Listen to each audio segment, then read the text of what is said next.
Bonjour à tous et à toutes. Écoutez, je suis très heureux de vous retrouver de nouveau cette semaine. Comme on a l'habitude, vous savez, de dédier le cours, évidemment, pour tous les soldats en Israël qui donnent leur vie, vraiment pour ce peuple juif, pour le défendre. Et on souhaite aussi à tous ceux qui ont été pris en captivité, en otage, d'être très prochainement libérés, Be'ezrat Hashem. Et bien sûr qu'on dédie le cours pour tous les gens qui ont perdu leur vie, que Hashem y venge leur sang et que Be'ezrat Hashem on puisse retrouver la liberté, la Géoula, le Shalom dans le pays d'Israël. On va traiter un sujet qui se trouve aussi dans la parasha de Bereshit, parce que c'est la parasha de cette semaine, et on va essayer de réfléchir ensemble à ce qui est écrit et en rapport avec l'actualité. C'est marqué dans le Sefer Bereshit, c'est marqué Bereshit bara Elokim, le premier verset de la Torah. Bereshit bara Elokim et Hashamayim et Haaretz. Au commencement, Akadosh Baruch Hu a créé le ciel et la terre. Voilà comment on va traduire le verset. Rashi expliquait au nom du Midrash. Amar Avitzrak, je vous lis Rashi. Amar Avitzrak, Adir Avitzrak. Lo yatzari latri la Torah ela me'achodesh azelachem shei mizvah rishona shenistavu ba Israël. La Torah n'aurait jamais dû commencer par la création du monde. Elle aurait dû commencer par la première mitzvah qui a été ordonnée au peuple juif 15 jours avant la sortie d'Égypte. Dans la parasha de Bo, il était marqué Achodesh azelachem. Akadosh Baruch Hu a demandé aux Bnei Israël de compter le temps afin de savoir que dans 15 jours, ils allaient sortir d'Égypte. Ils allaient aussi apporter ce fameux sacrifice de Pessah. Donc la Torah aurait dû commencer par la première mitzvah ordonnée par Hachem, le jour où il a demandé à Moshe Rabbeinu d'informer les Bnei Israël qu'on allait apporter ce fameux korban Pessah. Quel est le sens de la question? La question, en fait, la Torah, c'est pas un livre d'histoire. La Torah n'aurait jamais dû commencer par la création du monde, parce que la Torah ne raconte pas comment Hachem a fait le monde, nous raconter qui était Abraham, qui était Sarah, qui était Yitzhak et Rivka. Non. L'intérêt de la Torah, c'est un livre d'enseignement. La Torah est un livre d'enseignement de loi. Et donc, si c'est un livre de loi, on aurait dû commencer par la première mitzvah, qui est la première loi ordonnée par Hachem. Donc, la question est claire. Pourquoi la Torah a commencé ici, par la création du monde? Elle aurait dû commencer, évidemment, par la première mitzvah ordonnée par Hachem, au moment où on était sorti d'Égypte, avant même d'avoir reçu la Torah sur le mont Sinaï. Mishum koach ma'asa vegidlamo. Umatam patach bebereshit. Donc pour quelle raison il a commencé par Bereshit? Voilà, la création du monde. Il dit pourquoi? Parce que Mishum koach ma'asa vegidlamo. Il a montré la force de son œuvre. La création du monde. La tête lahem lachalat goïm est donnée à son peuple l'héritage des nations. L'héritage des nations. Sheim yomru mataola, parce que si un jour les nations du monde diront à Israël, l'istimatem, vous êtes des voleurs, vous êtes des brigands. Pourquoi on est des voleurs et des brigands? Atem kavashtem artsot sheva egoim, parce que vous êtes sortis d'Égypte, vous avez traversé le désert, et au bout de 40 ans, Yehoshua Binoun, il est rentré en Eretz Israël et il a conquis les terres des 7 rois qui s'y trouvaient. Vous êtes des voleurs, vous êtes des conquérants des voleurs. Et donc on leur répond, quand la Haaretz chez la Keshbuchoui, la terre appartient à Dieu. C'est marqué Bereshit bara Elokim et Hashamayim et Haaretz. Dieu a créé le ciel et la terre, donc la terre appartient à Dieu. Sheim appartient à Dieu, donc et ou bara venatna le'asher yesha be'enav. C'est lui qui l'a créé et qui l'a donné à qui lui semblait Yachar, ça veut dire juste de le donner à ses yeux. Donc, Birtsono natna lahem, par sa volonté, il leur a donné aux nations. Ou Birtsono, et par la même volonté qu'il leur a donné, natla mehem, venatna lanu. Il leur a pris cette terre, il nous l'a donnée. Voilà ce qui est marqué. Vous savez pourquoi la Torah a commencé par Bereshit? Normalement, elle aurait dû commencer par la première mitzvah qui a été ordonnée au peuple juif. La loi est prioritaire dans la Torah. Donc il fallait annoncer la loi de la première mitzvah de la Torah. Pourquoi on a commencé par Bereshit? C'est bizarre. Vous savez pourquoi on a commencé? Parce qu'un jour, quelqu'un va vous poser la question. Mais qu'est-ce que vous faites là? Vous êtes des voleurs. Vous vivez en Israël, mais vous êtes des voleurs de terre. Parce que comment vous êtes arrivés là? Vous êtes arrivés là parce qu'un jour, Yoshua ben Nun, même si on devait parler de l'origine du don de la Torah, de la terre d'Israël, mais cette terre, vous n'avez pas eu donné, vous l'avez volée. Voilà, vous l'avez volée, vous êtes des voleurs. Voilà ce que prétendent les nations. D'un côté, c'est vrai que si vous prenez une caméra et vous filmez Yoshua ben Nun et le peuple juif qui rentre en Israël et qui font la conquête de la terre d'Israël, on est des voleurs. Parce qu'on est là, voilà, les gens habitent déjà là, il y a déjà des rois, il y a déjà 7 rois qui habitent en Israël, et nous on vient, et on acquiert ces terrains en faisant la guerre contre eux. Ça a pris 7 ans, mais on a fait la guerre pendant 7 ans pour acquérir ces terres. Alors vu de l'extérieur, c'est vrai qu'on est des voleurs. On a l'impression de voir qu'on est des voleurs. Qu'est-ce qu'on leur répond? On leur répond, mais vous savez, il y a un créateur.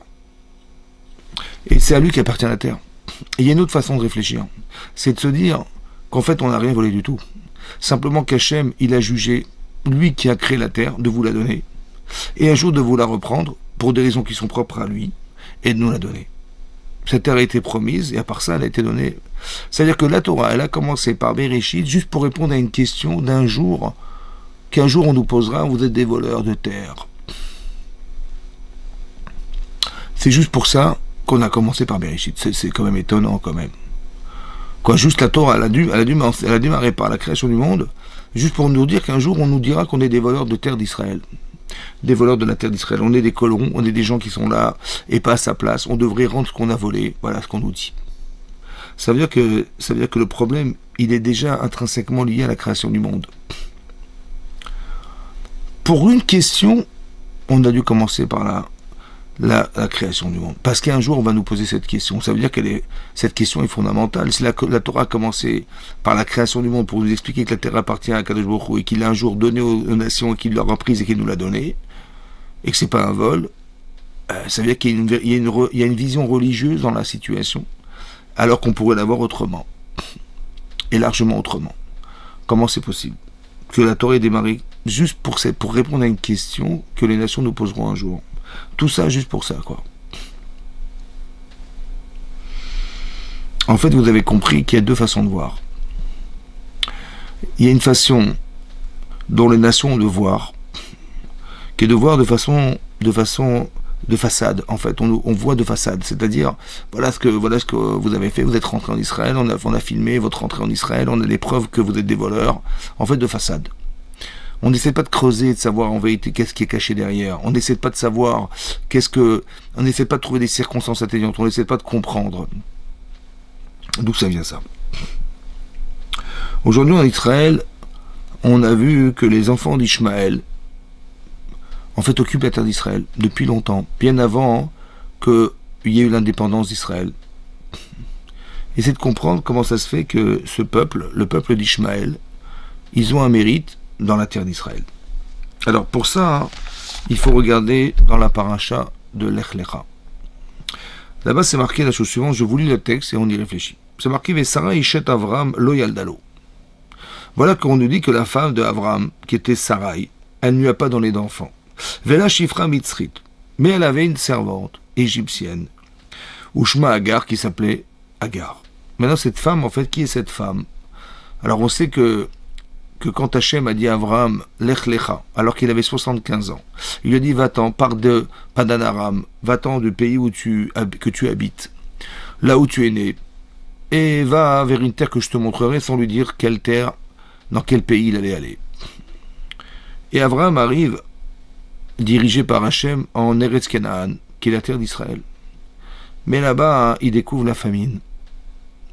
On ne peut pas vivre dans cet endroit. Alors c'est quand même étonnant qu'Hachem l'ait envoyé quelque part où c'est hostile à la vie, quoi.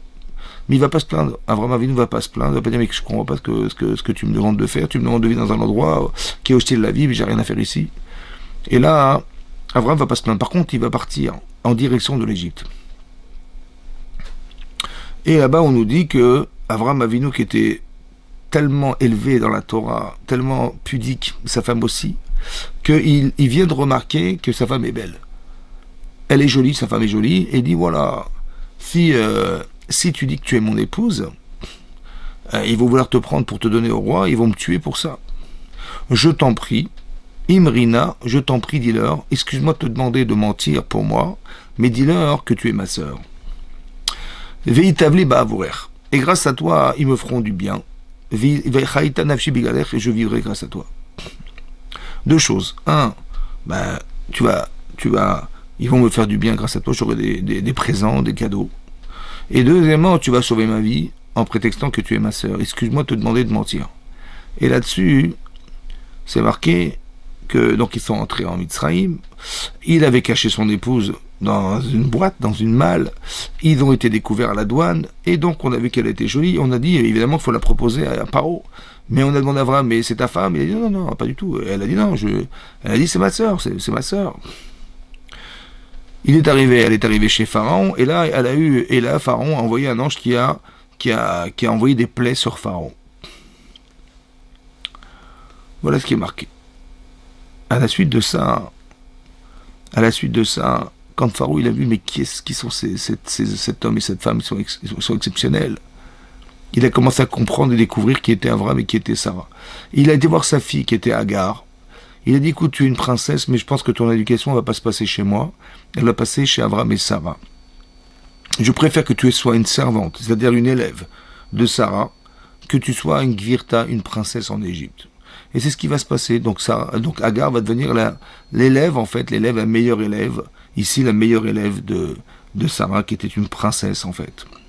Et là, bizarrement, Sarah, elle vit une situation compliquée, puisqu'elle n'a pas d'enfant, et elle a eu la bonne idée d'aller demander à Agar, ou d'aller dire à son mari, quelque chose qui n'est pas du tout féminin, a priori, de dire à son mari, écoute, on n'a pas d'enfant, est-ce que tu serais d'accord d'épouser Agar? Et c'est ce qu'elle va dire. Va Tomer, Sarah et Avram, elle va dire Sarah et Avram, Inena atzarani hacheminedet, voilà qu'Hachem a stoppé ma capacité à pouvoir enfanter. Bona el shifrati, va, je t'en prie, avec ma servante, avec ma meilleure élève, Veoula ibane mimena, et peut-être que je construirai par elle. C'est-à-dire que je construirai une famille par elle. Vaishma Avram l'école Sarai, et Avram a écouté la voix de sa femme. Et Bané Mimena, ça peut vouloir dire deux choses. Un, ça peut vouloir dire qu'elle espérait construire une famille. Ça veut dire qu'il y a une forme de triangulaire entre Avram, Sarah et Agar. Et à trois, ils auront une famille. Et Bané, je construirai par elle. Ou on peut dire autre chose. Le Sforno explique qu'en fait, elle a provoqué chez elle cette forme de jalousie, qui expliquerait pourquoi elle a fait une chose qui n'est pas féminin, de proposer à son mari d'épouser cette femme. Pourquoi faire? En fait, pour développer chez elle le désir d'enfant avec son mari, en sachant qu'il avait une autre femme qu'elle. C'est ça que dit le Sforno. C'est un provocateur d'ovulation chez elle, qui va lui donner la capacité de pouvoir avoir des enfants. Et c'est ce qu'elle dit, Ebané Mimena, je construirai grâce à elle. Pas par elle, mais grâce à elle. Et Hachem et Avram acceptent d'épouser Agar dans la situation qui est proposée par Sarai. Et donc c'est marqué, Vatikar Sarai Eshet Avram. Maintenant, c'est pas Avram qui va épouser Agar. C'est pas lui qui va chercher cette femme, mais c'est son épouse Sarai qui prend cette femme Agar et qui la propose et qui l'invite à épouser Avram Avinu. Vatikar Sarai Eshet Avram et Agar à Mitzrit Shifrata Miket Esher Shanim, alors que ça faisait déjà 10 ans la Shevet Avram Be'eretz Kenan, alors que ça faisait déjà 10 ans qu'Avram et Sarah vivaient en Eretz Israël. Et par le mérite de ces 10 années passées en Israël, ça n'a pas suffi pour permettre à Sarai d'avoir un enfant. Et donc elle propose à Agar d'avoir un enfant, d'épouser son mari. Elle a donné donc cette femme à son mari pour être sa femme. Ok. Et donc Avram accepte d'épouser Agar. Vayavo el Agar. Donc il va avec Agar. Vatar, et elle tombe enceinte. Agar tombe enceinte. Vatere ki arata vatekal gvirta benea. Et là elle tombe enceinte, et donc tout à coup, madame Agar, elle considère sa maîtresse qui était Sarai, Kala Beinea, était légère à ses yeux. Rachid expliquait, qu'est-ce qui est devenu léger, comment elle est devenue légère. Rachid nous explique comme ça. Rachid nous dit comme ça. Vatekal Amra, qu'est-ce qu'elle a dit Agar, quel raisonnement elle a tenu Agar? Sarazo, en sitra kegiluya. En fait, ce qu'elle cache n'est pas comme ce qu'elle montre. Que quoi? Marie Atzma kilou itzadeket. Ve'ena tzadeket. Elle montre qu'elle est une femme juste, une tzadeket. Mais en fait, elle n'est pas tzadeket. Voilà ce qu'a dit Agar. Pourquoi? Chez l'Ozarta les rayon kol hashanim alalou. Parce que toutes ces années-là, elle n'est jamais tombée enceinte avec Abraham. À la différence que Va'ani nitabarti bebi Arishona. En revanche, moi, je suis tombé enceinte par la première relation que j'ai eue avec Abraham. Donc c'est qui la tzadékette? Ben c'est moi. Voilà ce qu'a dit Agar. Agar, elle s'est vantée devant Sarai, prétextant qu'elle était, oui, elle, la tzadékette. Qui c'est qu'est la femme qui a été désignée par Hachem pour être la femme du peuple juif? C'est pas Sarai. Parce que si c'était elle, elle serait tombée enceinte depuis bien longtemps déjà. Ça fait des années et des années qu'elle a vécu avec Abraham, ça fait des années qu'elle aurait pu avoir un enfant avec Abraham, et finalement, elle n'a jamais eu d'enfant avec Abraham. Et tout à coup, moi, j'épouse Abraham et je tombe enceinte. C'est qui la tzadékette? C'est pas Sarai, c'est impossible, c'est moi, puisque si elle était vraiment la tzadékette, comme elle le prétend, elle aurait dû tomber enceinte depuis longtemps. Qu'est-ce qu'on apprend de là? Qu'est-ce que la Torah avait besoin de nous raconter des histoires entre Sarai et Agar? Premier enseignement, c'est que Agar, elle s'est pris pour la meilleure. Elle s'est pris pour la tzadékette. D'un côté, elle a voulu évacuer une femme. Elle a voulu évacuer Sarai du couple. Bah oui, parce que quand elle prétend que c'est la tzadékette, ça veut dire que Sarai n'est pas la tzadékette.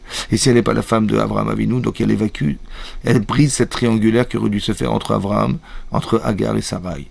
C'est ce qu'elle a essayé de faire. Deuxièmement, elle prétend qu'elle est elle la tzadékette. Ça veut dire qu'elle prétend qu'elle est au-dessus de Sarai, au niveau spirituel. Que la femme d'Abraham, c'est pas Sarai, c'est elle. C'est elle qui va engendrer le peuple juif. C'est elle qui va être dans le projet divin d'Hachem. Ça peut expliquer si l'origine, c'est ça.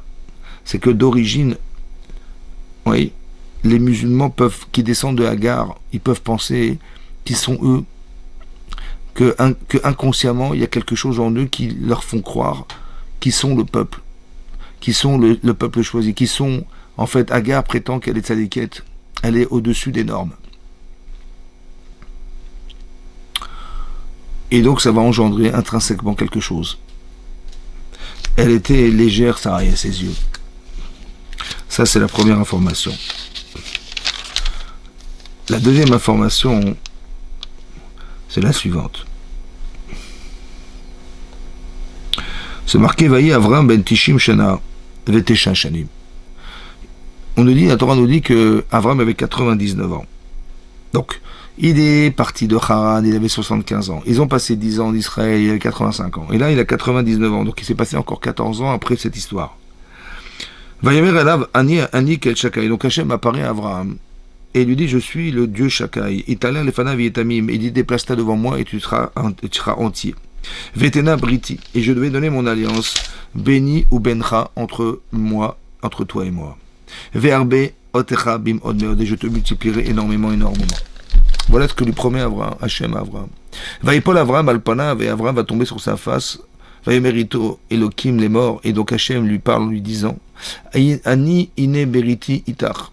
Je vais contracter une alliance avec toi. Veitale Avamon Goïn, tu étais Avamon Goïn, tu deviendras, le père des nations. Velo ikare od et Shimcha Avraham. On t'appellera plus dorénavant Avraham.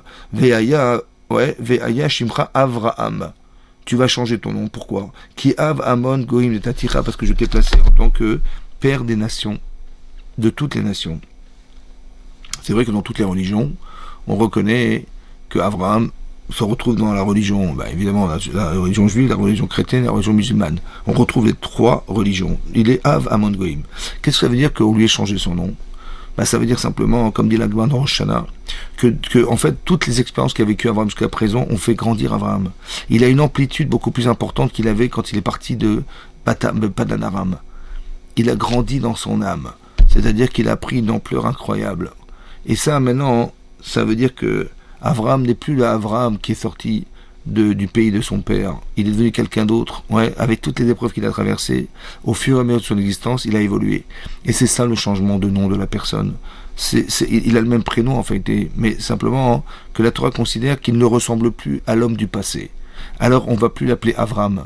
On va dorénavant l'appeler Avraham. Voilà. C'est comme quelqu'un qui fait teshuva. Il fait teshuva, il se remet en question. Tu peux pas lui rappeler ce qu'il était auparavant, t'as pas le droit de lui rappeler ses fautes, t'as pas le droit de lui rappeler son passé, parce qu'il n'est plus l'homme du passé. C'est pareil pour Avraham. Tu peux pas dire, mais rappelle-toi Avraham, non, je ne suis plus Avraham, je suis Avraham. Ne me parle pas d'Avraham, il n'existe plus Avraham. Et donc Hachem lui promet d'être le père des nations. Ve'ifreti ve'otra bim'on me'od, et je te multiplierai énormément, énormément. Ve'datira l'egoïm, ve'lachim, ve'cha itzeu, et de toi sortiront des rois. Ve'akimoti et beriti, et béni ou bencha, et j'établirai mon alliance entre toi et moi. Ve'uben zaracha checha, et ta descendance après toi. Des dorotam, à jamais. Pour les générations à venir. Les Brit Olam, une alliance éternelle. Liot lechal Elokim, velzaracha, pour être pour toi Dieu, velzaracha, et aussi ta descendance après toi. Donc il contracte une alliance avec Abraham et sa descendance.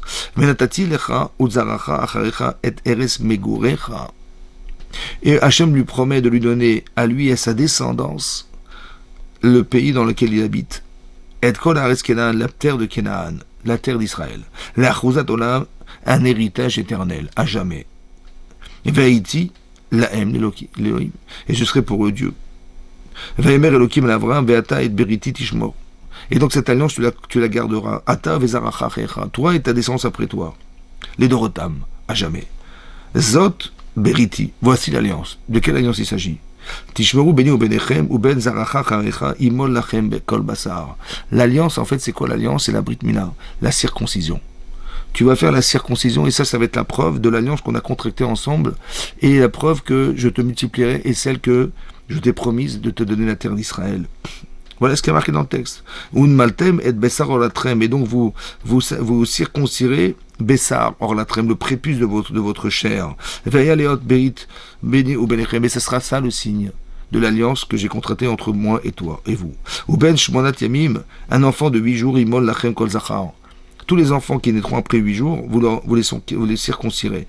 Yelid Baït ou Miknat Kesef, que vous ayez un enfant né dans une maison, ou bien Miknat Kesef, que si vous avez acheté un domestique sur lequel vous devrez pratiquer la circoncision, vous le ferez Ben Nechar, Asher Lo Mizracha, ou alors qu'il ne fait pas partie de sa descendance.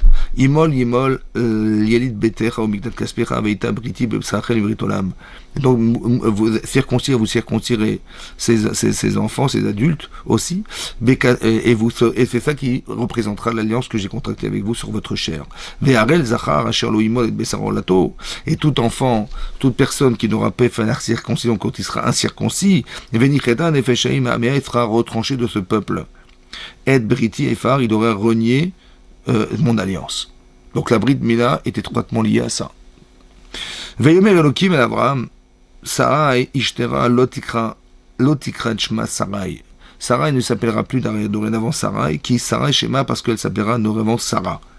Ou Birati Ota, pareil, vous avez vu que Sarai ne correspond plus à la femme du passé, elle est une nouvelle femme, et cette femme-là, elle va hériter d'avoir cet enfant-là. Ou Birati Ota, je la bénirai, Vedati Menalecha Ben, et je lui donnerai un enfant, ou Birati Aveita Legoy Malachema Emim Menayu, et donc elle deviendra une nation, et des rois descendront d'elle. Veipol Avram Alpanav. Et là, nous t'aurait dit à Torah qu'Avram il est tombé sur sa face.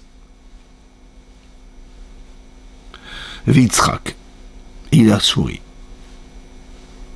Vayomer Bilibo, il a dit dans son cœur, il a pensé, Aleben Meachana Yivaled, est-ce qu'à l'âge de 100 ans je vais engendrer un enfant? Ve'et Sarah, Ve'im Sarah Abat Tishim Shana Teled, et est-ce que Sarah, à 90 ans, elle va engendrer un enfant? Donc c'est ridicule de penser, c'était impensable de penser que lui, à son âge, il aurait des enfants et que sa femme également. Vayomer Avraham, el Elokim. Et sur ce va dire Hachem, va dire Avraham à Dieu, Lou Ishmael yichye lefanecha. Allévaille que Ishmael puisse vivre devant toi.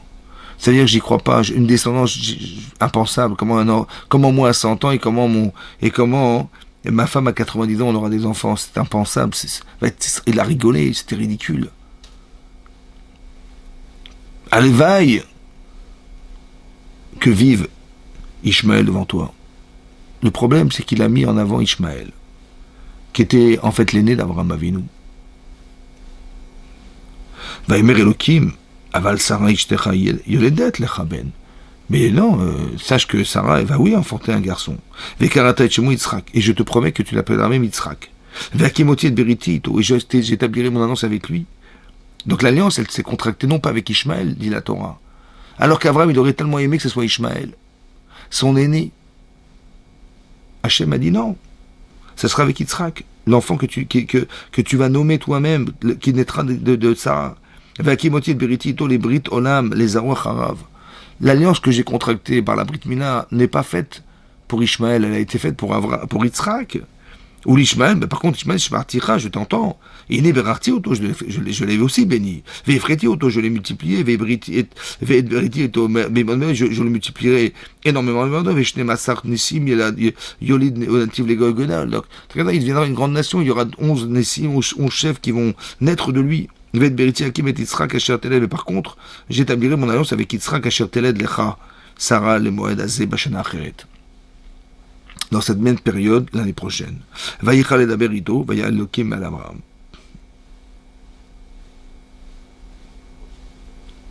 Et après, on nous dit qu'Abraham, il a fait la Brit Mila à son fils, Ishmaël. C'est très intéressant de voir le Zohar.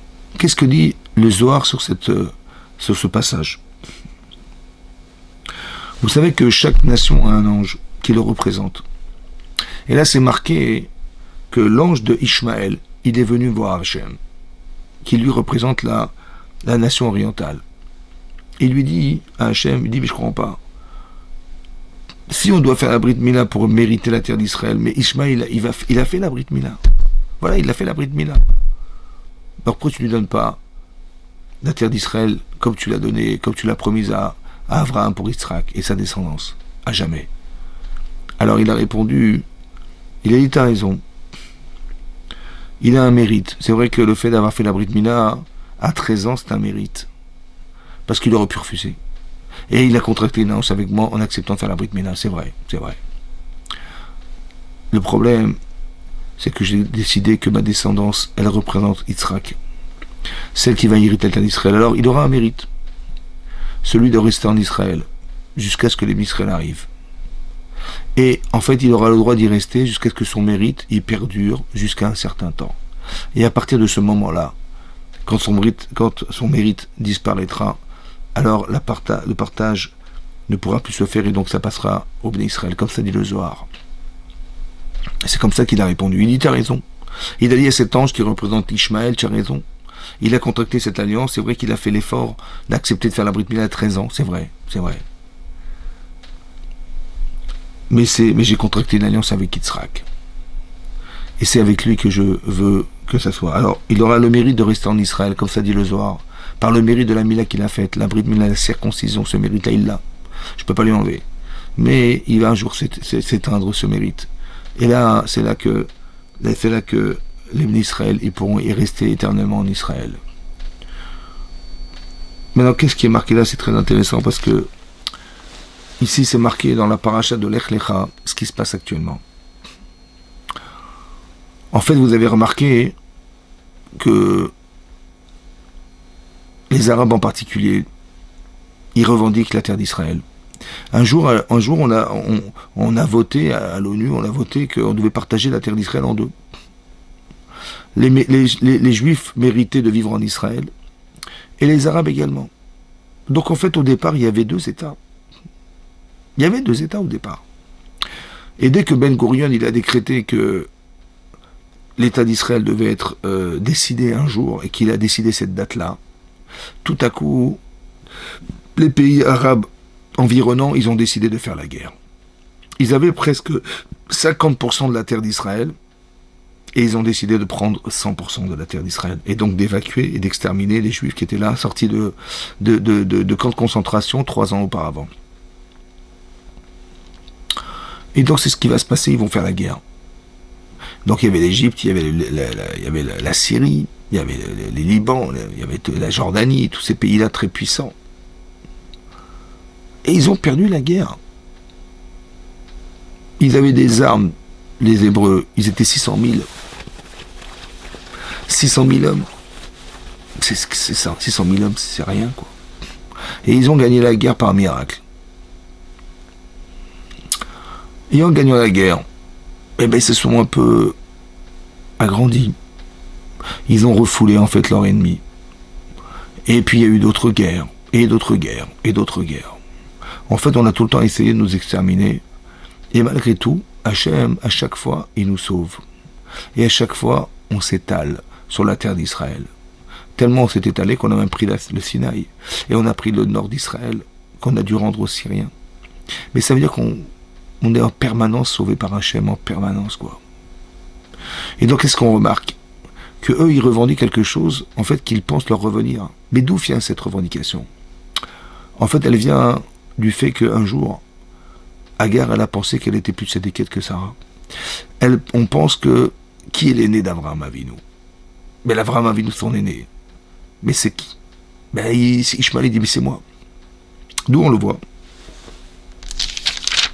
Parce que dans la paracha de Vayera, c'est marqué la chose suivante. Très intéressant.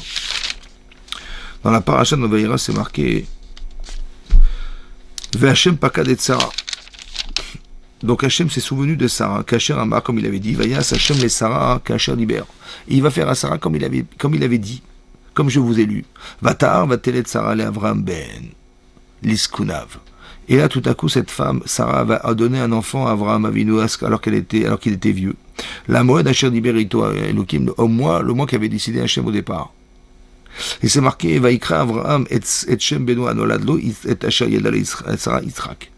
Et donc, il a appelé cet enfant Yitzhak comme lui avait dit Hachem. Vaïmo Avraham et Yitzhak Beno Ben Shmonat Yamim. Et il a fait la mila à cet enfant alors qu'il avait 8 jours. Kasher Tzivaoto Elohim comme lui avait ordonné Hachem. Avraham Ben Mea Shana. Veivaedlo et Yitzhak. Va Tomer Sarah les Srok Asal Elohim. Kol Hachem Yitzhak dit. Donc Hachem il m'a fait une blague. Tout celui qui l'entendra, il va rigoler. Ça va? Vaïgdel Ayeled. Mais après on nous dit que l'enfant a grandi, Yitzhak a grandi, Vaïgamal. Et donc il a été sauvé par sa mère Sarah. Vayas Avraham Mishte Gadol Biyawi Gamel et Yitzhak. Et donc Avraham il a fait un grand festin. Un grand festin, c'est-à-dire qu'il a invité les grands de ce monde, qui étaient Avimelech, le roi d'Égypte, le roi de Syrie, tous ces rois-là qui étaient autour de lui. Il les a invités pour leur dire que vous voyez l'enfant qui court là-bas, le petit enfant de 2 ans, c'est mon fils. J'ai 102 ans, ma femme 92 ans. Ça veut dire que Dieu existe, ça veut dire que tu demandes tout ce que tu peux avoir, tu l'auras. Dieu existe. Et c'est marqué que tout à coup, va terrer Sarah et Ben Hagar à Mitzrit Asher Yadla Avraham Metzachek. Elle a vu, Sarah, que le fils de cette servante, qui était en fait Hagar, Metzachek, il s'amuse. Rachid nous dit qu'il a commencé à pratiquer la vodazara, l'idolâtrie. Il a commencé à tuer des gens. Il a commencé à pratiquer l'adultère. Et donc elle a eu peur. Elle a eu peur de l'influence que pouvait avoir Ishmaël sur Yitzhak. Et donc elle a été voir son mari. Va te mère les Avraham, Garesh Hamazot. Va te séparer de cette servante. Va être Benet son fils, qui loïrash ben Hamazot im beni Yitzhak. Parce que je ne veux pas que Ishmaël puisse hériter avec mon fils Yitzhak de toi. Vaïra Adavar Meod. Vaïra Adavar Meod. Et ce qu'elle a dit à son mari était rare, était mal aux yeux d'Avraham Avinu. À l'Odot Beno en parlant de son fils. Ça veut dire qu'il ne comprenait pas ce qu'elle disait. Il dit, mais qu'est-ce que tu dis? Qu'est-ce que tu racontes? Mais évidemment que Ishmaël va hériter de moi. Vayomer, Elohim, El Avraham, sur ce Hachem va dire Avraham, Alira Benecha, que ce qu'elle t'a dit ne soit pas mal à tes yeux. Alanar, Velamatecha, sur cet enfant et sur sa servante. Kikol Asher Tomar Elecha, Sarah Shma Bekola. Parce que tout ce qu'elle va te dire, Sarah, écoute sa voix. Ki Yitzhak Ikare Lecha Zara. Parce qu'elle a raison. Que ta descendance passera par Yitzhak et pas par Ishmaël. Alors que lui pensait qu'elle devait aussi passer par Ishmaël. Rachid nous explique qu'elle a dit, je ne veux pas qu'elle hérite. Mais Kevan Shu Ben Beni Afilo Imeno Agun Ki Yitzhak. Rachid dit comme ça. Alodot Beno. Il dit parce que chez Shama, chez Yatzet Aboutra, parce qu'il a entendu de sa femme lui dire que son fils il a mal tourné. Il s'en était pas rendu compte. Et Rachid nous dit que si Hachem a dit à Abraham, écoute la voix de ta femme, c'est que, en fait, la prophétie, le niveau de prophétie qu'avait Sarah était beaucoup plus élevé que celui de son mari. Ça veut dire quand c'est marqué qu'elle a vu, en fait, elle n'a rien vu. Elle a su, elle a ressenti, elle a su par Hachem, par intuition féminine, que, en fait, ça n'allait pas chez Ishmaël. Elle a eu peur pour lui. Et donc, il est marqué ici clairement qu'il s'amuse. Et Rachid nous explique comme ça. Rachid nous dit, béni. Oui, Rachid nous dit comme ça. Shaya Meriv et Mitzrak. Parce qu'en fait, si il a dit je ne veux pas que Ishmaël ait pu s'hériter d'Yitzhak avec Yitzhak, parce qu'en fait il y avait une dispute, se disputaient Yitzhak et Ishmaël à la Yerusha. Veomer Ani Beran Venotel Pishnaim. Ishmaël prétendait qu'il était l'aîné d'Abraham et c'est lui qui devait prendre 2 parts d'héritage. Viatsim Lassadeh Venotel Kirshato. Donc qu'est-ce qu'il faisait? Il allait sortir dans les champs, il sortait avec son épée, avec son arc. Veyore Bochitzim. Il envoyait des flèches sur son frère. Kama de'at ama comme c'est marqué dans le Targum Amar, allo mesachekani. Et donc qu'est-ce qu'il disait? Il disait mais je m'amuse, mais ça va, je lui tire dessus, ça va, mais je m'amuse. En fait, il voulait tuer son frère.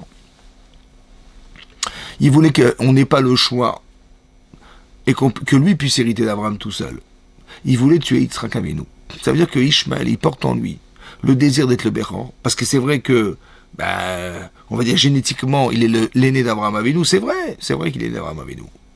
Et donc il voulait pas, il est rentré en discussion avec Ishmaël, avec Yitzhak, en prétextant à sa mère qu'il était le Béchor. Il va dire à Sarah, mais qu'est-ce qu'elle veut Sarah? Mais c'est moi le Béchor. Et donc qu'est-ce qu'elle est en train de faire Sarah? Elle est en train de briser ce droit d'aînesse qu'avait Ishmaël aux yeux de son mari. Et Hachem atteste et dit, tu as raison, elle a raison, c'est Yitzhak qui est le Béchor et pas Ishmaël. Et je pense que la frustration qu'il a dû vivre Ishmaël ici est très profonde. Et on ne nous en parle pas pour nous raconter des histoires. On nous raconte ça pour nous expliquer qu'au fond du fond, Ishmaël, il pense être le Béchor d'Abraham Avinu. C'est lui, le Béchor. C'est pour ça que dans le Coran, vous verrez que la Akedat Yitzhak, le sacrifice d'Yitzhak n'est pas le sacrifice d'Yitzhak, il est le sacrifice d'Ishmaël. Parce que eux ressentent, le désir d'être au-dessus de toute religion, parce que leur mère qui était Agar, elle a pensé qu'elle était plus tzadékette, plus juste et plus en relation avec Hachem que sa maîtresse qui était Sarai. Et d'un côté, c'est marqué que l'aîné d'Abraham, qui était Ishmaël, il a pensé que c'était lui l'aîné. Et il va y avoir un conflit perpétuel qui va durer, parce que Ishmaël est convaincu qu'il est l'aîné d'Abraham. Vous avez compris? Et la frustration qu'il a eue d'avoir été, entre guillemets, mis de côté à cause de Sarai, va peut-être créer chez lui cette envie de détruire ce qu'il a refroidi. Et donc ça peut expliquer cette virulence qui est contre Israël en permanence. Vous avez vu qu'il y a eu des massacres en Syrie, plus de 300 000 morts, 400 000 morts, mais il n'y a pas de manifestation. Il y a eu des massacres en Iran, des femmes qui ont été bafouées, qui ont été tuées, sous prétexte de religion, et qu'on prétend qu'on peut tuer pour la religion. On peut tuer pour la religion. Et donc, qu'est-ce qui se passe? Madame, elle avait un peu ses cheveux découverts, on l'a tuée. Ça veut dire on est dans l'extrême. Vous avez compris? Comme Agar qui pense qu'elle est dans l'extrême, limite de ce que n'est pas Sarah. Vous avez compris ça? Et c'est ça qui explique, en fait, au fond, cette pudeur, en fait, qui est surdimensionnée, mais qui arrive à une extrême limite de ce qui est impensable. C'est pour ça que Hachem, il n'a pas pu donner la Torah, ni donner l'héritage à Agar et à Ishmaël. Parce que quelque part, ils ont vécu quelque chose qui était une frustration profonde, en fait. Parce qu'Abraham, il va épouser Agar, mais en fait, il n'a pas été la chercher. C'est Sarah qui lui propose. Mais elle a été utilisée comme un moyen de pouvoir permettre à Sarah d'avoir des enfants. Vous avez compris ce que ça veut dire? Ça veut dire qu'ici, il y a marqué ici un yesod, il y a des informations de base qui sont marquées dans la Torah, pas pour nous raconter ce qui s'est passé à l'époque, mais pour nous expliquer la source de toute préoccupation politique qui peut exister aujourd'hui. Vous avez compris que la différence entre Ishmaël, c'est la forme. C'est-à-dire que lui, il pense qu'il est l'aîné génétique. Donc, mais je vois bien que je suis le premier enfant né, je suis né 13 ans ou 14 ans avant mon frère. C'est moi, tu vois de façon extérieure. Essaie de comprendre que on n'est pas jugé le droit d'aînesse n'est pas un droit, c'est une vocation, comment vous dire, c'est quelque chose qui est né de la capacité que tu as d'être un Béchor. Est-ce que tu as la potentialité de l'être? On te demande pas est-ce que génétiquement tu l'es, mais est-ce que tu as cette capacité à être un Béchor, un aîné? Et là, Hachem, il a choisi que non, il a décidé que non. Oui, comme tous les aînés de la Torah, ils n'ont jamais été des aînés en fait. Vous avez vu que Caïn va tuer son frère Hével, alors que Caïn est l'aîné de sa famille. Vous allez voir que Ishmaël va perdre son droit d'aînesse au détriment de Yitzhak, parce qu'Hachem a décidé que c'est Yitzhak l'aîné d'Abraham. Vous allez voir que Yaakov, il va récupérer le droit d'aînesse de Esav. Vous allez voir qu'on va disputer le droit d'aînesse de Réhouven qui va basculer sur Yosef. Vous avez compris ce que j'ai en train de vous expliquer? Comme si qu'il était compliqué d'être un Bechor. Il était compliqué d'être un aîné, de savoir gérer cette pression d'être l'aîné de la famille. Voilà. Et là, quelque part, le fait d'avoir été nommé autre que celui-là, la frustration va occasionner dans l'histoire quelque chose qui va amener à ce que on va toujours croire que Israël a volé quelque part, a volé le droit d'aînesse de Ishmaël, que quelque part à cause de Sarah qui a madame décidé et qui a convaincu Hachem. Ouais, mais tout ça c'est vu de l'extérieur. Un peu comme ce qui est marqué dans la paracha au début, dans Rashi. Mais vous rentrez en Israël, mais vous êtes des voleurs. Mais oui, quand je vois de l'extérieur de façade, je vois que vous êtes rentrés. Mais c'est vrai, quand on voit des gens comme ça rentrer en Israël et conquérir des terres, on est des voleurs. On explique que non. C'est vrai que de l'extérieur, on est des voleurs. C'est vrai que en apparence, on est des voleurs. C'est vrai, vous avez raison. Si vous avez vous avez filmé ça, vous aurez dit on est des voleurs. Mais il faut essayer de voir, essayer de vous poser la question et de se poser la question, mais qu'est-ce qui nous a justifié le fait d'être là? Alors il faut savoir qu'il y a une histoire. L'histoire, c'est qu'un jour, Hachem a dit à Abraham, tu hériteras la terre d'Israël. Et lui, il pensait que la terre d'Israël reviendrait à Ishmaël. En fait, il a dit non, c'est pas Israël, c'est Yitzhak qu'elle reviendra. Et à partir du moment où il a décidé que c'est Yitzhak, alors Yitzhak va être la lignée de la descendance d'Abraham. Et cette idée va engendrer à Yaakov et Vinou. Et Yaakov, il va engendrer ces 12 tribus. Et ces 12 tribus vont arriver à vivre en Égypte. Et en Égypte, ils vont passer par des années, des centaines d'années en Égypte. Et c'est là que ce peuple va un jour sortir d'Égypte. Et en sortant d'Égypte, cette sortie d'Égypte va engendrer qu'on va recevoir la Torah. Et cette Torah qui a été donnée au peuple juif à ce moment-là va permettre aux Israël de résister dans le désert. Et après qu'ils aient resté dans le désert, ils sont rentrés en Israël. Et c'est là qu'ils ont conquis cette terre. Mais c'était en vérité la continuité de ce qu'avait promis Hachem à Abraham depuis le départ. Donc si tu vois historiquement ce qui s'est passé, tu comprends pourquoi finalement ils sont rentrés en Israël. Simplement ceux qui étaient là se sont opposés à cette promesse. Mais la promesse qu'avait faite Hachem depuis le départ, si on voit le fond, alors on comprend la démarche de Yehoshua ben Nun qui est rentré en Israël et qui a fait la guerre pendant 7 ans pour conquérir cette terre, pour réaliser la promesse qu'avait faite Hachem à Abraham. Si tu vois comme ça, c'est différent que si tu vois sans savoir. Vous avez compris? Ça veut dire qu'on n'essaie jamais de comprendre. On a une tolérance zéro parce qu'on n'essaie pas de comprendre. Et donc, et pourquoi on n'essaie pas de comprendre? Parce que le parti pris qu'avait Ishmaël vis-à-vis d'Abraham et vis-à-vis de son droit d'aînesse fait qu'il n'est pas forcément capable d'accepter ce qu'on lui refuse de vivre. C'est pour ça que cette terre en particulier, elle est convoitée par beaucoup de personnes. Elle est convoitée par tous les enfants de Ishmaël, en fait. Parce que eux, ils pensent unanimement, oui, que cette terre, elle leur revient. Voilà. C'est pour ça que ces peuples, en fait, ils ont peut-être dans l'idée d'exterminer le peuple qui l'occupe. Parce qu'on est des conquérants, on est des voleurs.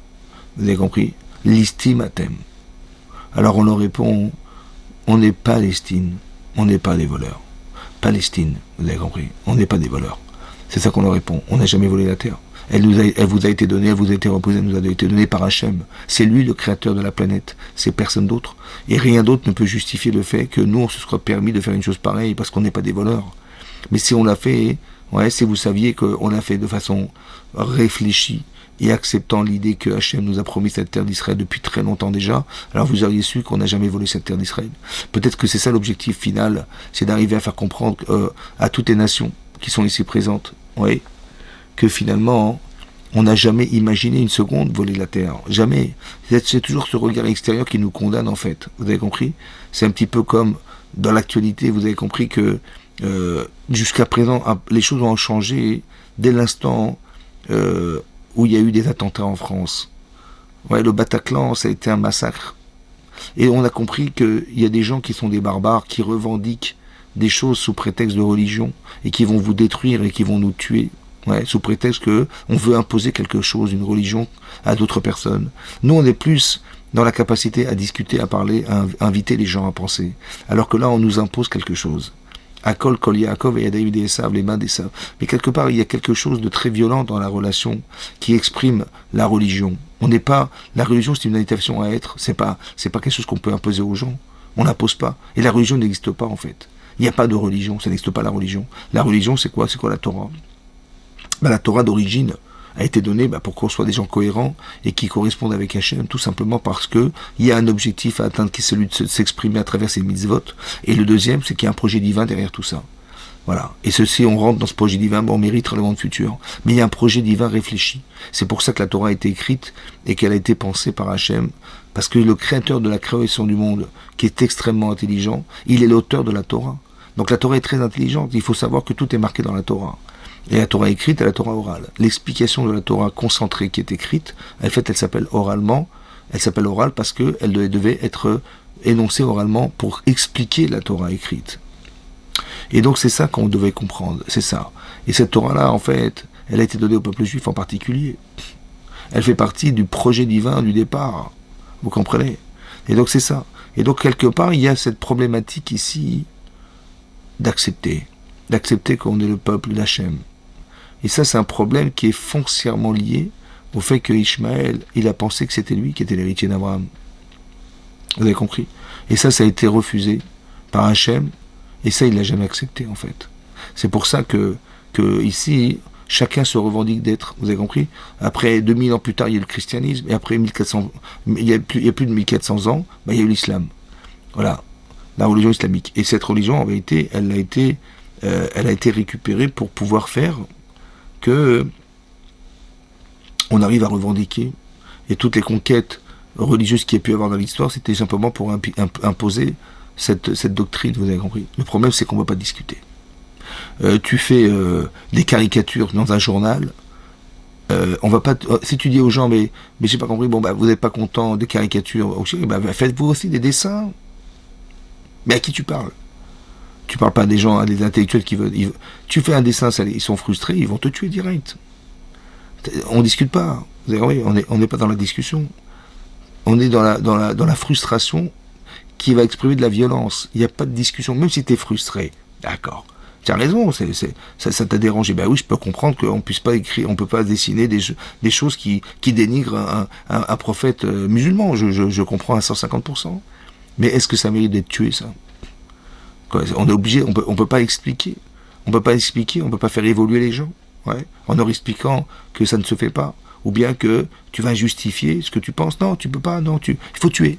Il faut tuer comme Ishmaël a voulu tuer Yitzhak. Mais je m'amuse. Mais je voulais pas. Bien sûr qu'il aurait tué par accident. Mais s'il avait tué par accident, donc Yitzhak n'aurait jamais été le descendant d'Abraham, et donc on n'aurait pas eu le choix que d'imposer un choix à Hachem qui est celui de prendre Ishmaël. Vous avez compris? Mais ça pouvait pas se faire. C'est pour ça qu'il fallait chasser Agar et son fils. Parce que ça n'était pas possible. L'influence que pouvait avoir Ishmaël sur Yitzhak était dangereuse.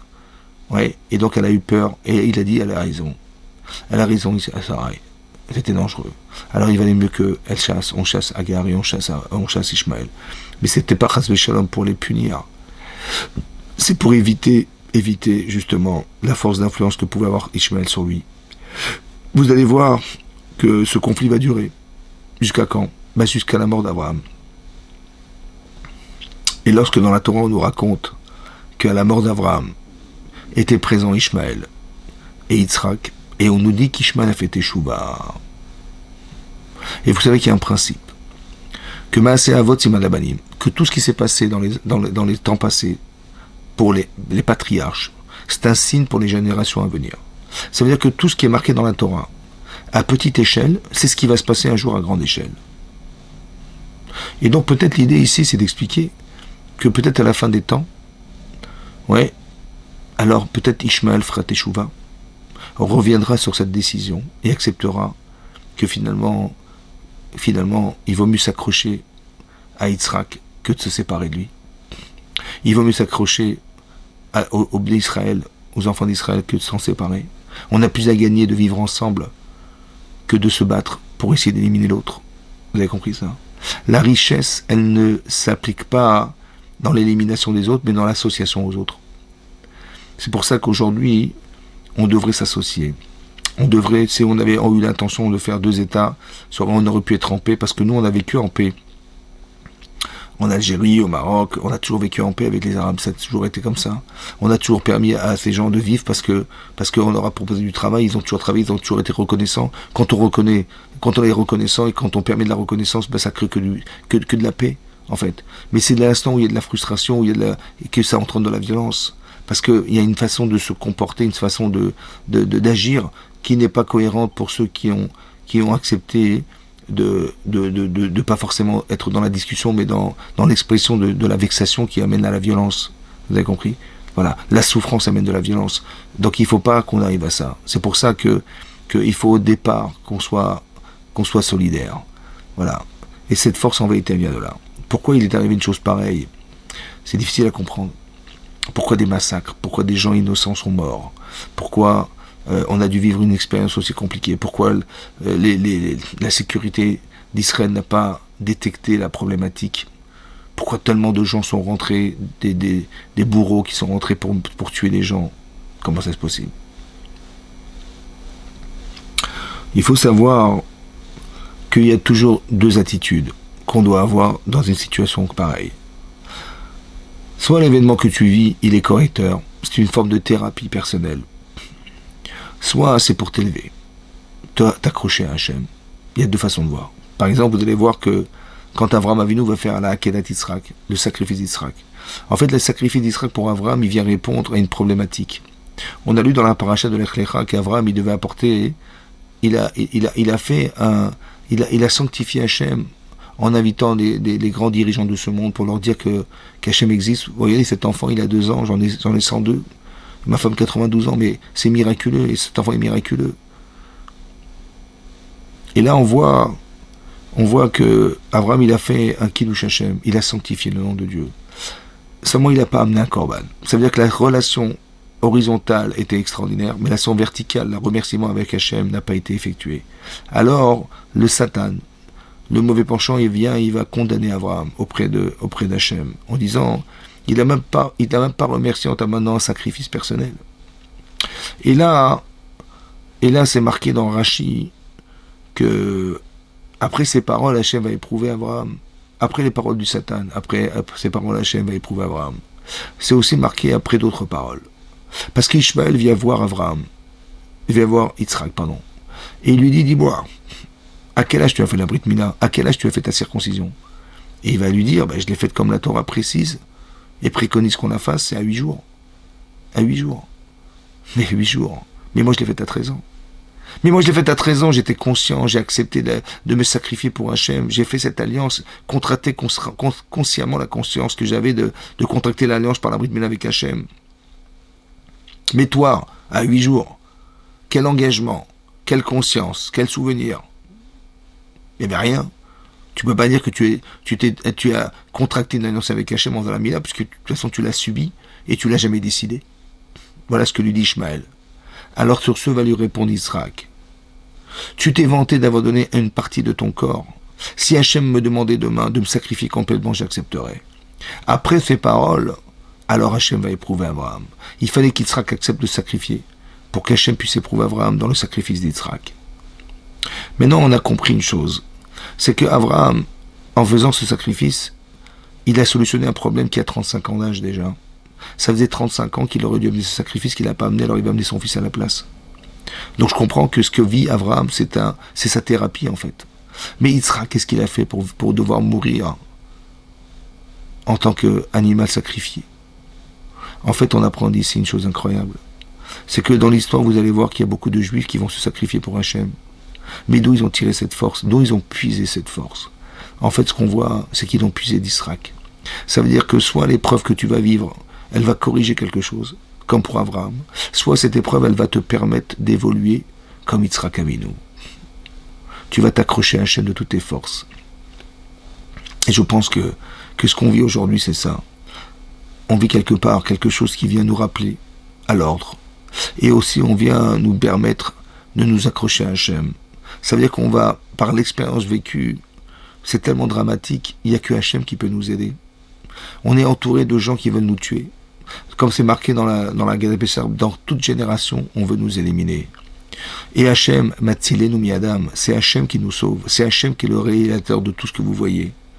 Il n'y a pas d'autre explication que ça. Parce que tout est incohérent. L'antisémitisme c'est une incohérence. Le fait qu'on veuille s'acharner pour de la terre, à nous tuer pour de la terre, mais c'est incohérent.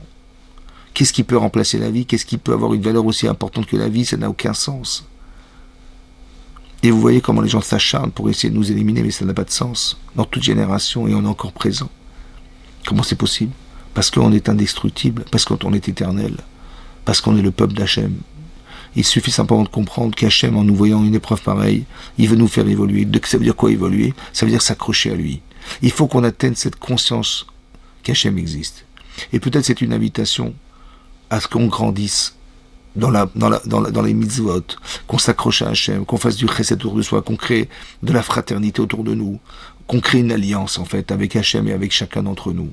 Et cette solidarité-là qu'on voit en Israël, elle est extraordinaire. Quel dommage qu'on soit obligé d'en arriver à ça pour créer de la fraternité. Mais c'est ça l'objectif, c'était d'être unis, un petit peu comme on a été unis le jour du don de la Torah. Ouais, Vaïchan Israël Negedar, on a campé devant cette montagne du mont Sinaï. Keish Echad Belev Echad, dit nous dit Rashi, on était comme un seul homme, avec un seul cœur, en direction d'Hachem. Quand on a aussi vécu un moment difficile à Purim, c'est marqué dans le Midrash que quand Aman il est venu pour décider de détruire le peuple juif et de l'exterminer dans les 127 provinces, il a été voir Achashverosh. Il a dit, j'ai décidé de détruire un peuple qui vaut rien. Et nos chauvet l'anicham, il vaut rien ce peuple. Ils ont une religion et des lois qui ne sont pas comme les nôtres. Il dit, de qui tu parles? Il dit, je parle du peuple juif. Il a dit, mais tu plaisantes? Ils ont un Dieu très fort. Et Nebuchadnezzar, il a détruit le temple. Mais tu veux qu'il s'énerve contre nous? Si on le détruit, ce peuple. Il dit, ne t'inquiète pas. Pourquoi? Parce qu'ils sont Mephozar ou Mephorat Ben Hamim. Ils sont éparpillés, séparés parmi les nations. Et jamais Hacham interviendra quand on n'est pas ensemble. On est éparpillés. Alors il dit, ok, alors tu peux y aller. Et sur ce, quand il va déclencher ce processus d'extermination, il va placarder dans les 127 provinces de Hodou vers Adkouch, depuis l'Inde jusqu'à l'Afrique. Et là, Mordechai, il va décréter un jeûne. Et il va aller voir Esther Amalka. Il va la voir, il va lui dire, il faut absolument que tu interviennes. Parce que si tu te tais, Revach ve'atzala, il y a un mot de la Yodi, ne t'inquiète pas, il y a des solutions ailleurs. Le sauvetage, il va se faire par quelqu'un d'autre, mais c'est dommage. Parce que Atoubet Avir Tovedou, toi et la maison de ton père, vous allez disparaître. Voilà ce qu'il a dit à sa femme. Pourquoi toi et la maison de ton père? Parce qu'en fait, Esther Amalka, elle descendait de Shaoul Amelech. Et Shaoul Amelech a raté l'occasion de détruire Amalek quand il a fait la guerre contre Amalek. Et il a laissé le roi d'Amalek se sauver. Il s'appelait Agag. Et parce que cet homme s'est sauvé, il a engendré un homme qui s'appelle Aman, à Agagi, qui descendait de Agag. Et donc il a raté l'occasion de détruire Amalek. Et donc Shmuel Hanavi, il est venu voir Shaoul Amelech, il a dit, dorénavant tu ne seras plus roi d'Israël. Parce que tu n'as pas finalisé cette mission qui était la tienne. Et maintenant, Esther Amalka, qui est une descendante de Shaoul, elle a l'occasion de combler ce que son ancêtre n'avait pas pu faire. Et si tu ne le fais pas en détruisant Aman, alors tu auras raté l'occasion de réparer la faute de ton ancêtre. C'est ça qui est marqué là-bas. Ah, Toubet Avir Tovedou. Et donc c'est ce qui va se passer. Et donc elle va dire, connais cette Kolayodim, rassemble tous les juifs, Vetsumu alay, et jeûnez avec moi, Shloshet Yamin 3 jours, Laila Bayom, Ve'ani Ve'na'aruta Yetzumken, et moi et mes servantes aussi on jeûnera. Et c'est comme ça que je me présenterai devant Achashverosh. Et là-bas c'est marqué Kanes, rassemble. Ça veut dire que le problème, c'est qu'on n'est pas rassemblés. Et pour qu'Hachem puisse intervenir, il faut qu'on soit ensemble. Il faut de la fraternité, il faut de la convivialité, il faut avoir envie d'aider, il faut avoir envie de donner la Torah aux autres, il faut envie de partager. C'est ça en fait, d'être un peuple uni. Et c'est ça qui manque. L'union, qu'on soit tous ensemble, qu'on ne soit pas fracturés. Parce que tout le travail du Yetzer Hara, c'est de nous fracturer, c'est-à-dire de nous couper le lien qui peut exister avec Hachem en faisant des avérotes. C'est pour faire des fractures entre les couples, c'est de faire des fractures entre les hommes, le lachon hara, la médisance. Tout son travail, en vérité, c'est de nous fracturer, de nous séparer. de nous diviser. Vous avez vu que quand Yaakov Avinu, il a voulu dire à la fin des temps à ses enfants, dans la parashat Vaïchi, il leur a dit, Yasfu, rassemblez-vous, Ikabetsu, regroupez-vous, je vais vous raconter ce qui va se passer à la fin des temps. Vous avez envie que le Mashiach vienne, mais c'est marqué dans la Torah, que Yaakov, il a dit à ses enfants, mais regroupez-vous, rassemblez-vous. Il faut être ensemble pour que le Mashiach puisse venir. Hachem, il n'est pas le Dieu d'individus, il est le Dieu du peuple juif. Donc pour qu'il soit le Dieu du peuple juif, il faut qu'on se rassemble. Il faut qu'on existe ensemble. Jusqu'à quand on va faire du Lachon Hara? Jusqu'à quand on va dans la médisance? Jusqu'à quand on va comprendre qu'en fait, tout le travail que fait l'Yetzer Hara, c'est de nous diviser. On essaie, il y a des divisions qui sont insupportables. Elles soient politiques, elles soient sociales, qu'elles soient religieuses. La division, c'est l'Yetzer Hara. Venez, on va s'associer. Venez, on va essayer de comprendre la solidarité. Je ne sais pas si vous vous rappelez, moi j'avais été choqué un jour en Israël lorsque il y avait 3 jeunes hommes, 3 adolescents qui avaient été kidnappés. Vous vous en souvenez, j'en suis sûr. Et ils ont été kidnappés et tout le monde priait, tout le monde... On ne peut pas rester indifférent, vous comprenez? Donc ces pauvres familles, et ça a duré 1 semaine, ça a duré 2 semaines. Et finalement, tout le monde a été solidaire, tout le monde, qu'on soit religieux, pas religieux, anti-religieux, tout ce que vous voulez. Et finalement, c'est avéré qu'ils ont été assassinés. Il s'est avéré qu'ils ont été assassinés. Maintenant, j'ai dit quelle leçon on tire de cette histoire? Qu'est-ce qu'on peut apprendre de là? Je me suis dit, mais c'est incroyable, parce que quand ces enfants ont été kidnappés, personne n'est resté indifférent, on ne peut pas rester indifférent. Et tout le monde a prié, tout le monde a espéré, on a tous fait des efforts en commun pour essayer de les retrouver. C'est marrant parce qu'on a vu une ardoute qu'on n'a jamais vue nulle part. Et je me suis dit, mais est-ce que vous connaissez un rabbin, ouais, qui est capable de faire ce que ces 3 enfants ont fait et de rassembler tout le peuple juif comme ça en Israël, dans toutes sortes de différences, qu'elles soient sociales, qu'elles soient religieuses? Je ne reconnais pas. Je ne connais pas un rav qui a fait un truc pareil. Un rabbin qui a fait ça, je ne connais pas. Mais eux, ils ont réussi. Ces 3 enfants, ils ont réussi. Ça veut dire qu'ils avaient des âmes particulières.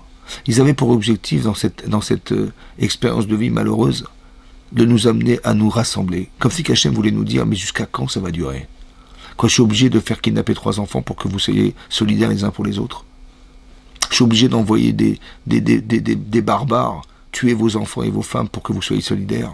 Pour que on considère que l'armée, elle va nous aider à surmonter les difficultés, qu'on prie pour eux. Si chacun jouait son rôle, l'armée, ils nous défendent. La moindre des choses, c'est que les gens qui sont dans les yeshivot, donc qui prient pour eux. Ouais, qui s'engagent, chacun s'engage à permettre à ce que ce peuple juif il soit uni. Chacun dans son rôle. On ne va pas demander à quelqu'un qui a étudié la Torah d'aller à la guerre. Pourquoi? Parce que son rôle, c'est pas ça. Et on peut pas, comme de la même manière, on peut pas demander à un soldat d'aller étudier à l'Yeshivat du matin au soir. Mais chacun joue un rôle. On est complémentaires. C'est ça l'amour. C'est ça la Avatrinam. Il faut qu'on arrive à s'aimer gratuitement sans penser que l'un doit jouer le rôle de l'autre et que l'autre va évacuer le rôle de l'un. Non. Ça c'est lié de ça. C'est ce qui nous sépare en fait. Mais non, on ne veut pas se séparer, on veut s'associer. On veut vivre ensemble. On veut que le Mashiach vienne. Eh bien, ça ne peut pas se faire autrement. Pourquoi vous croyez que le Chavetz Chaim, il a écrit ce livre du Lachon Hara, de la médisance? Parce qu'il sait que c'est ça le problème. On a une force par la parole, c'est la prière. Mais pourquoi on l'utilise pour détruire les autres? Pourquoi on l'utilise pour grandir aux yeux des autres? En écrasant les autres par la parole, en détruisant la relation qui existe entre nous. Mais c'est pas ça. C'est cette communication mauvaise et fausse qu'il faut détruire. Et jusque-là, on est fou de croire qu'on va utiliser sa bouche pour ça. Non. Alors venons, attirons des leçons de ce qui nous arrive. Et j'espère que cette vidéo, elle va passer parce qu'il faut qu'on arrive à transmettre ces vraies valeurs-là. L'amour de l'autre, ouais, le respect des mitzvot, le respect d'Hachem. Voilà, on va s'accrocher jusqu'au bout. Ouais, et vous allez voir qu'on va gagner. Et de la même manière qu'un jour, on a vu Paro arriver devant nous et qu'on a eu très peur parce qu'on était sûr qu'il allait nous ramener en Égypte. Et on a crié vers Hachem. On a crié de toutes nos forces. Et miraculeusement, la mer s'ouvre. Mais qui aurait imaginé que la mer allait s'ouvrir? Et la mer va s'ouvrir. Et on est rentré dans ce couloir, et on a eu très peur parce que les Égyptiens nous pourchassaient, et on était certains qu'ils allaient nous rattraper. Et qu'est-ce que fait Akadosh Baruch Hu? Eh ben, il a renversé la mer sur eux, ils se sont noyés. Et là, on a fait la shira, on a chanté. Et là, c'est marqué Vayaminu Bachem. On a cru en Dieu, Uv Moshe Avdo, et à son serviteur Moshe Rabbeinu. Mais on était déjà des croyants. Puisque ce qui nous a permis de sortir d'Égypte, c'est ça, c'est cette croyance. Alors pourquoi c'est marqué beaucoup plus tard, après que la mer se soit retournée contre les Égyptiens, qu'on était des croyants? Mais on était déjà des croyants. Non. En vérité, il y a des niveaux de croyance. Il y a des niveaux d'émotion. Quand on est sorti d'Égypte, on avait l'angoisse, parce qu'on est parti comme des esclaves. Donc on était croyants, mais pas suffisamment. Pas suffisamment pour recevoir la Torah. Alors pour qu'on arrive à croire en Dieu, alors Hachem, qu'est-ce qu'il fait? Il envoie Paro. Il envoie Pharaon. Et Pharaon nous pourchasse. Et on a eu très peur. Et Hachem nous sauve. Et bien c'est ce qui va se passer. On va voir des choses extraordinaires, Be'edat Hachem. Mais pour ça, il faut être sa mère de savoir que à chaque fois qu'il y a une descente, il y a forcément une montée dans la vie. On n'est jamais descendu pour descendre. On est descendu pour remonter un jour. Et bien c'est ce qui va se passer. Vous allez voir qu'on va gagner la guerre. Vous allez voir que il faut y croire, que ces soldats reviendront vivants, que les otages ils vont être libérés, que tout ça, ça va nous aider à accepter et reconnaître qu'Hachem est le Boré Olam. C'est lui le créateur de ce peuple, qui est le peuple juif et le peuple du monde. Et donc c'est pour ça qu'on doit avoir confiance, on doit être sa mère, en fait, parce qu'on connaît l'avenir. On sait que dans toute l'histoire du peuple juif, il y a eu des descentes pour être des montées.